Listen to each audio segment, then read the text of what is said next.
ಜೀವನ ಅಂದ್ರೇನೆ ಒಂದು ಹೋರಾಟ. ದುಡ್ಡಿನ ಮುಂದೆ ಹೋರಾಟ, ವಿರೋಧಿಗಳ ಮುಂದೆ ಹೋರಾಟ, ಸಂಬಂಧಗಳ ಜೊತೆ ಹೋರಾಟ, ಪರಿಸ್ಥಿತಿಗಳು ಎದುರಾಗಿ ಹೋರಾಟ. ಹೀಗೆ ಪ್ರತಿ ಹಂತದಲ್ಲೂ ಹೋರಾಟನೇ.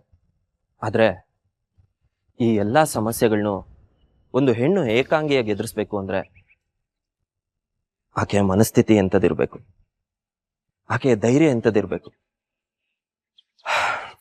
ಹೌದು, ನಾವಿವತ್ತು ನಿಮ್ಗೆಲ್ಲ ಹೇಳೋಕೊಟ್ಟಿರೋದು ಲಕ್ಷ್ಮಿ ಅನ್ನೋ ಒಬ್ಬ ಛಲಗಾತಿಯ ಬಗ್ಗೆ.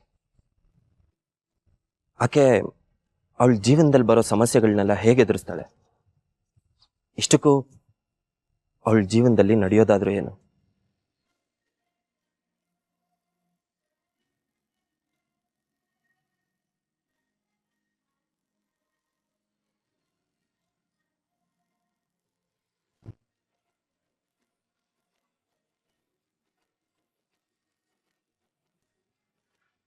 ಸೇರೊದ್ದು ಬಲಗಾಲಿಟ್ಟು ಒಳಗಡೆ ನಡಿಯಮ್ಮ.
ನನ್ನ ಕಂಡ್ರೆ ಈಗಲೂ ನಾಚಿಕೆನಾ?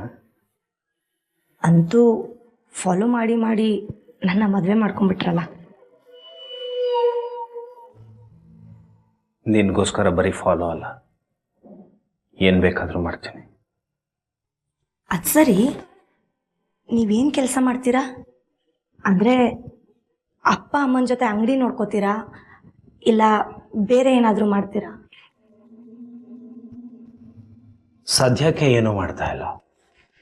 ಮೊದಲು ಅಂಗಡಿ ನೋಡ್ಕೋತಾ ಇದ್ದೆ, ಆದರೆ ಆ ವ್ಯವಹಾರ ನನಗೆ ಯಾಕೋ ಅಡ್ಜಸ್ಟ್ ಆಗಲಿಲ್ಲ. ಅದಕ್ಕೆ ಬೇರೆ ಕೆಲಸ ಟ್ರೈ ಮಾಡ್ತಾ ಇದ್ದೀನಿ.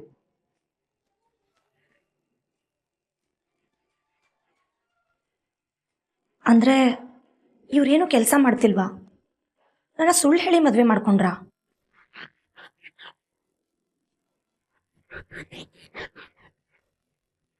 ಯಾಕೆ, ಏನಾಯಿತು? ತಗೋ, ಹಾಲು ಕುಡಿ.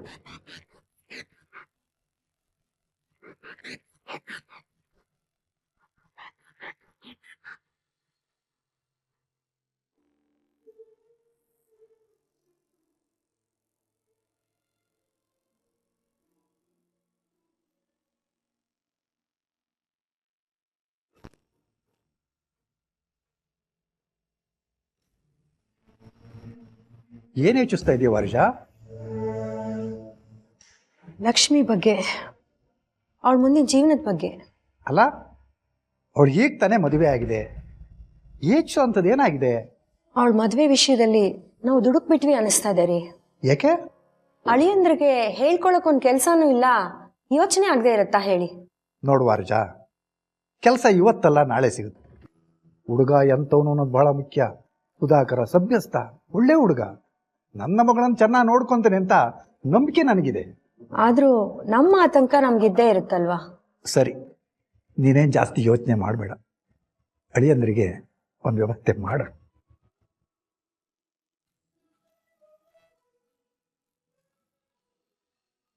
ಲಕ್ಷ್ಮಿ ಒಳ್ಳೆ ವಿದ್ಯಾವಂತೆ, ಗುಣವಂತೆ. ಮನೇಲಿ ಎಷ್ಟೇ ಕಷ್ಟ ಇದ್ರೂ ಚೆನ್ನಾಗಿ ಓದಿ ಜೀವನದಲ್ಲಿ ಏನಾದ್ರೂ ಸಾಧಿಸ್ಬೇಕು ಅನ್ಕೊಂಡಿದ್ರು. ಆದ್ರೆ ಒಂದಿನ ಅವ್ರ ತಂದೆ ಅವಳ ಹತ್ರ ಬಂದು ನೀನ್ ಮದ್ವೆ ಮಾಡ್ಕೊ ಅಂತ ಹೇಳ್ತಾರೆ. ಅವಳಿಗೆ ಇಲ್ಲ ಅನ್ನಕ್ ಮನ್ಸಾಗ್ದೆ ಹ್ಞೂ ಅಂತ ಒಪ್ಕೋತಾಳೆ. ಅದಕ್ಕೆ ಇನ್ನೊಂದು ಕಾರಣ ಅಂದ್ರೆ, ಮದ್ವೆ ಆದ್ಮೇಲೂ ಗಂಡಿನ ಕಡೆಯವರು ತನ್ನನ್ನು ಓದಿಸ್ತೀನಿ ಅಂತ ಹೇಳಿರ್ತಾರೆ. ಆದ್ರೆ ಅದಾಗುತ್ತಾ?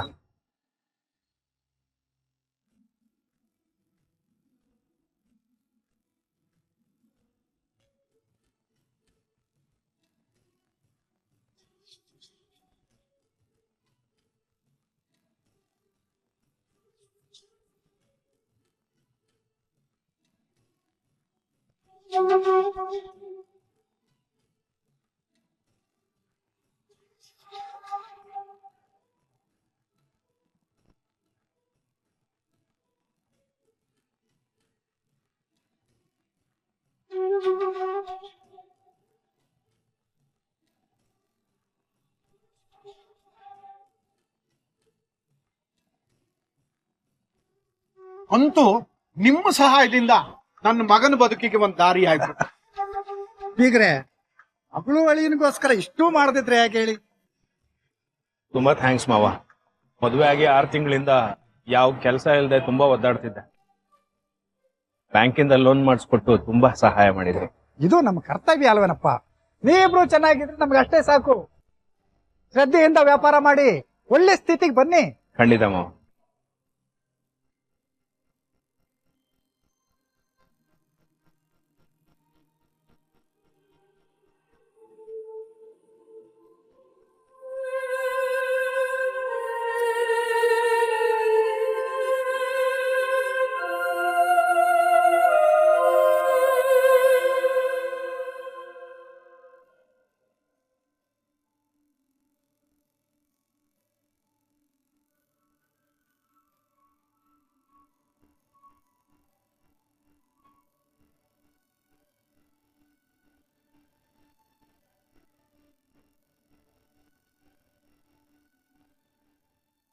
ಸೀನಾ,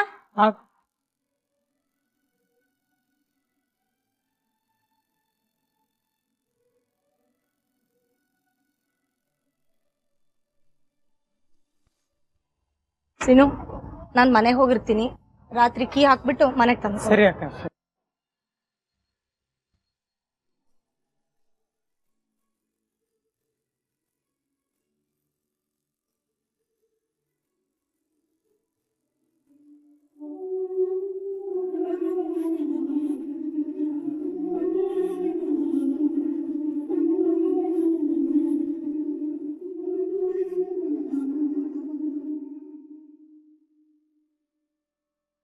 ಅಮ್ಮ ನನ್ಗೇನ್ ತಂದೆ? ಪುಟ್ಟ, ಇವತ್ತು ತುಂಬಾ ತಲೆನೋಯ್ತಿತ್ತು, ಅದಕ್ಕೆ ಏನು ತಂದಿಲ್ಲ. ನಾಳೆ ತರ್ತೀನಿ.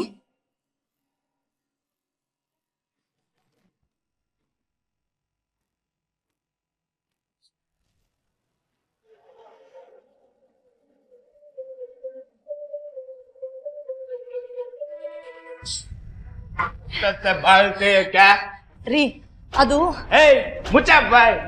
ಯಾವಾಗ ನೋಡ್ರು ಬರೀ ಅದು ಇದು ಬರೀ ಒದರಾಡೋದೇ ಆಗೋಯ್ತು. ರೀ, ಯಾವ ದಾರಿ ಮೇಲೆಲ್ಲ ಇಟ್ಟಿರ್ತಲ್ಲ ಕಣ್ಕಣ ಹಿಂಗ. ಹಲೋ ಸ್ವೀಟ್ ಚಿಲ್ಡ್ರನ್, ಏನ್ ಮಾಡ್ತಿರ್ತೀವ ಮನೇಲಿ? ಗಂಡ ಮನೆಗ್ ಬಂದ್ರೆ ವಿಚಾರಿಸ್ಕೊಳಕ್ಕಾಗಲ್ವಾ? ಕೆಲ್ಸ ಇದೆ. ಎಲ್ಲಿ ಇದ್ದಿನದ್ದು ವ್ಯಾಪಾರದ ದುಡ್ಡು ಅಲ್ಲ. ಯಾವ ದುಡ್ಡು ಇಲ್ಲ. ಆಹಾ ಅಮ್ಮಣ್ಣಿ, ನಂಗೆ ಗೊತ್ತೇ ನೀ ಎಲ್ಲಿ ಇಟ್ಟಿಸ್ತೀಯ ಅಂತ. ರೀ ಹಾ ರೀ, ಇಲ್ಲ. ಅದ್ರಲ್ಲಿ ದುಡ್ಡು ಇಲ್ಲ ರೀ. ಸದ್ದು ಸೌಂಡ್ ಅಂದ್ರೆ ಅಲರ್ಜಿ ನಮ್ಗೆ. ರೀ, ಅದ್ರಲ್ಲಿ ಏನು ಇಲ್ಲ ಬಿಡ್ರಿ. ಸದ್ದು ಏನ್ ಬರೀ ಚಿಲ್ರೆ ಪಲ್ರೆ ಇಟ್ಕೊಂಡಿದ್ಯಾ? ಇದ್ರಲ್ಲಿ ಏನ್ ಬರುತ್ತೆ? ಇರ್ಲಿ, ಎಮರ್ಜೆನ್ಸಿಗೆ ಆಯ್ತದ. ರೀ, ಅಲ್ಲೇನು ಇಲ್ಲ ರೀ. ಗೊತ್ತೇ, ಇವೆಲ್ಲ ಹೆಣ್ಮಕ್ಳು. ರೀ, ನನ್ ಮಾತ್ ಕೇಳಿ. ಇಲ್ಲೇ ಹಳೆ ಸ್ಟೈಲ್ ತರ ಇವೆಲ್ಲ ಇಟ್ಟಿರ್ತಾರ. ರೀ,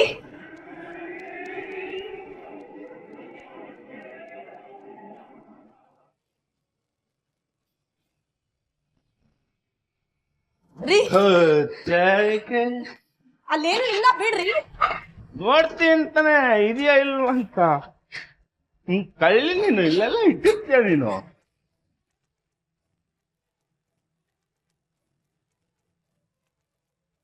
ಆ ಫ್ರಿಜ್ಜು.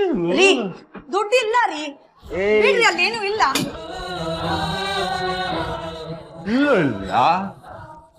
ಇಲ್ಲ ಇರ್ಬೋದು.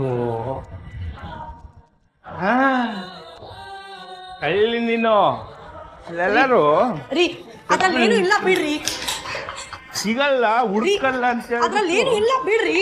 ಏನ್ ನೋಡ್ತೀನಿ ತಡಿಯಮ್ಮ. ರೀ ಇಲ್ಲ ರೀ ದುಡ್ಡು ಆ ದುಡ್ಡು ತಗೋಬೇಡಿ, ದುಡ್ಡು ಸಿಕ್ತು. ಆ ದುಡ್ಡು ಕೊಡಿ ಏಯ್! ಪ್ಲೀಸ್, ಆ ದುಡ್ಡು ತಗೋಬೇಡಿ. ನನ್ನ ಹತ್ರ ನನ್ ದುಡ್ಡು ಕಿತ್ಕಂತ ಹೇಳಿನ. ದುಡ್ಡು ದುಡ್ಡು ಆ ದುಡ್ಡು ಕೊಟ್ಬಿಡಿ. ಏಯ್ ಬಾಯ್ ಬಾಯ್. ರೀ ರೀ ಆ ದುಡ್ಡು ಕೊಡ್ರಿ. ಏಯ್ ಬಾ. ರೀ.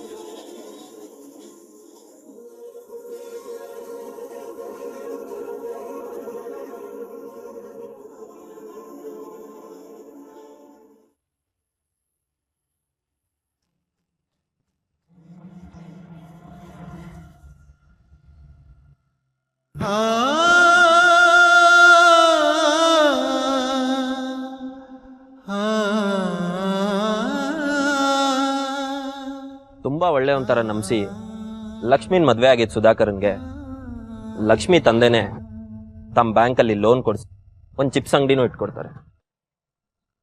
ಆದ್ರೆ ಸುಧಾಕರ್ ಮಾತ್ರ ಸಂಪೂರ್ಣವಾಗಿ ಬದಲಾಗ್ತಾನೆ. ಕುಡಿತದ ದಾಸ ಆಗಿರ್ತಾನೆ. ಮನೆ ಜವಾಬ್ದಾರಿಗಳನ್ನೆಲ್ಲ ಬಿಟ್ಟಿರ್ತಾನೆ. ದಿನ ಕುಡ್ಕೊಂಡ್ಬಂದು ಹೆಂಡತಿಗೆ ಹೊಡೆಯೋದು ಬಡಿಯೋದು ಮಾಡ್ತಿರ್ತಾನೆ. ಹೀಗೆ ಅವತ್ತು ಕೂಡ ಅವಳಿಗೆ ಹೊಡಿಬೇಕಾದ್ರೆ ಅಕ್ಕಪಕ್ಕದ ಜನ ಬಂದು ಲಕ್ಷ್ಮಿನ ಹಾಸ್ಪಿಟಲ್ಗೆ ಸೇರಿಸ್ತಾರೆ. ಜೊತೆಗೆ ಲಕ್ಷ್ಮಿ ಪೊಲೀಸ್ ಕಂಪ್ಲೇಂಟ್ ಕೂಡ ಕೊಡ್ತಾಳೆ. ತಮ್ಮ ಮುರಳಿ ಸಹಾಯದಿಂದ ಡಿವೋರ್ಸ್ಗೂ ಅಪ್ಲೈ ಮಾಡ್ತಾಳೆ. ಮುಂದೆ